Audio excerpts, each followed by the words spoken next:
क्या आपने कभी सोचा है कि कुछ जगहें ऐसी होती हैं जहां डर खुद बसा होता है? एक किला जो अपनी दीवारों में कई डरावनी कहानियां समेटे हुए है, क्या सच में उन कहानियों का हिस्सा बन सकता है? ये कहानी है उस किले की जहां हर रात वही डरावनी खटखट और अजीब आवाजें गूंजती हैं। ये कहानी एक ऐसे लड़के की है जिसने अपनी जिज्ञासा और साहस के कारण उस किले में कदम रखा और वह महसूस किया कि कुछ रहस्य नहीं खुलने चाहिए। मैं हमेशा से ही अजीब चीजों में दिलचस्पी रखता था। उस दिन जैसे ही मैंने उस पुराने किले के बारे में सुना, मेरे मन में बस एक ही विचार आया, क्या इस किले में सच में कुछ भूत प्रेत हैं जैसा लोग कहते हैं? यह किला हमारे गांव के किनारे घने जंगल के बीच स्थित था। किले के बारे में गांव के बुजुर्गों से सुनी हुई कई डरावनी कहानियां मेरे मन में ताजा थीं। वे कहते थे कि किले में एक शापित आत्मा बसी है जो किसी को भी सच्चाई जानने नहीं देती। किले के अंदर कदम रखने की हिम्मत न कोई करता था और न ही कभी कोई वापस आता था। लेकिन मुझे यह सब बस अफवाहें लगी। मैं अपने दोस्तों से कहता था, ये बस पुरानी कहानियां हैं जो डर पैदा करने के लिए बनाई गई हैं। लेकिन उस दिन कुछ अलग हुआ। आसमान में हल्के बादल थे और बारिश की कुछ बूंदें गिर रही थी। जब मैंने किले का रुख किया, मेरा दिल तेजी से धड़क रहा था, लेकिन मैं अपने डर को नकारने की कोशिश कर रहा था।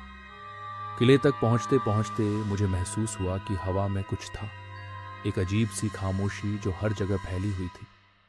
यह खामोशी मेरे लिए बहुत अजीब थी। जैसे ही मैंने किले के विशाल दरवाजे को खोला, एक ठंडी सी हवा का झोंका आया और मुझे अंदर खींच लिया। किले का वातावरण डरावना था, लेकिन मैं तय कर चुका था कि मैं अंदर जाऊंगा और सच जानकर वापस आऊंगा।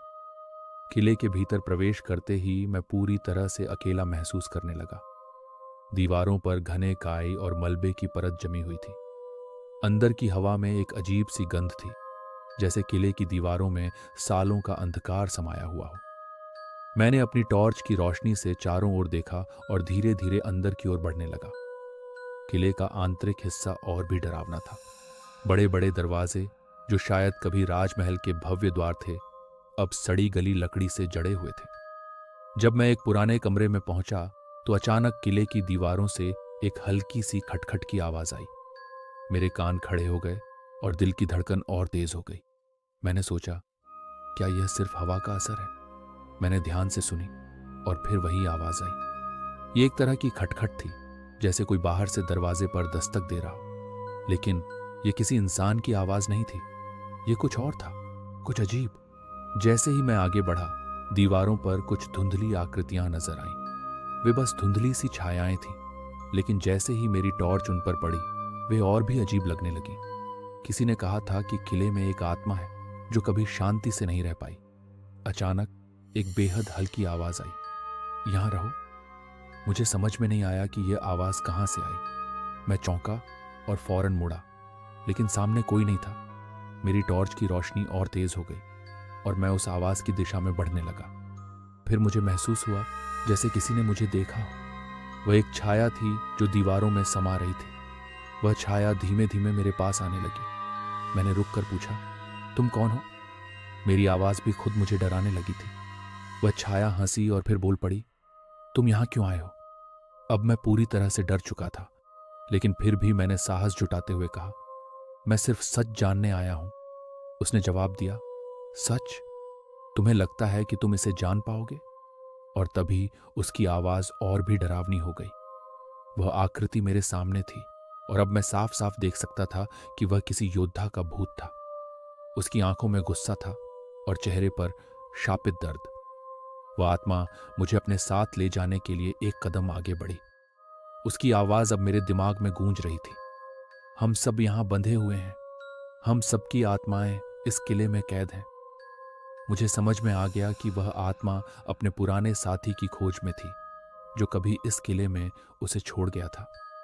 मैंने उसके सामने खड़े होकर पूछा, क्या तुम मुझे बताओगे कि तुम्हारा क्या हुआ था? और फिर उसने धीरे से कहानी सुनानी शुरू की। मैं विक्रम था, इस किले का रक्षक।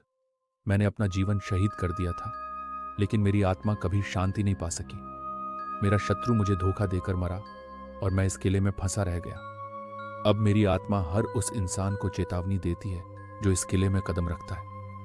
वह आत्मा मुझसे और कुछ कहना चाहती थी, लेकिन उसके बाद वह अचानक गायब हो गई। मैं अब पूरी तरह से डर चुका था, लेकिन इससे पहले कि मैं वहां से भाग पाता, वही खटखट की आवाज फिर से आई और इस बार वह आवाज मेरे पीछे से आ रही थी। मैं तेजी से बाहर की ओर दौड़ा, लेकिन किले की दीवारों ने जैसे मुझे रोक लिया। मुझे लगा कि मैं कभी बाहर नहीं निकल पाऊंगा। जैसे जैसे मैं दौड़ता गया, दीवारों से विक्रम की चीखें सुनाई देने लगी। वह आत्मा अब मेरे पीछे थी, मुझे पकड़ने के लिए। किले से बाहर निकलते हुए मैंने देखा कि बारिश तेज हो गई थी और हवा का रुख अब बदल चुका था। जब मैं घर पहुंचा, मेरी सांसें इतनी तेज चल रही थीं कि मुझे यकीन था कि मैं अभी भी उस किले में हूं। वह किला, वह आत्मा, वह आवाजें, सब कुछ मेरे दिमाग में जैसे चिपक गया था। वह किला अब मेरी यादों का हिस्सा बन चुका था और जब भी मैं उसके पास से गुजरता, वह आवाजें फिर से मेरे कानों में गूंजने लगती। अब मैं जान चुका था कि कुछ जगहें होती हैं जहां जाने का कोई कारण नहीं होता। किला अपनी चुप और खामोशी में बंधा हुआ था और मैं उसी की एक कहानी का हिस्सा बन चुका था।